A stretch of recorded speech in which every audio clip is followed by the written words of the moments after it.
O'g'lim, bir haftadan buyon boshim og'rig'i qolmayapti. Sinepar, kupen ichdim. Ta'sir qilmayapti umuman. Biron nima biling.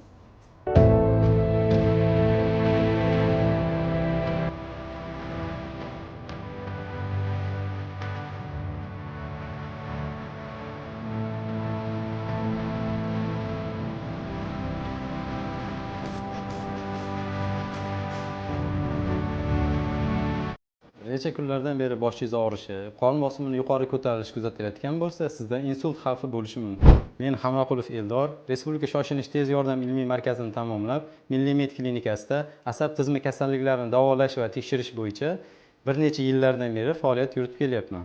Demak, bosh og'rig'i sababi asosiysi asabiylash va stress, shu bilan birgalikda qon tahlillari bo'yicha qon biroz quyuqligi kuzatilyapti. Shu sababli sizga muolaja yozib beramiz.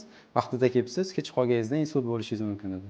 Sog'lig'ingizdagi har qanday o'zgarishni bee'tibor qoldirmang. Vaqtida tibbiy ko'rikdan o'tish ko'p kasalliklarning oldini olishga yordam beradi.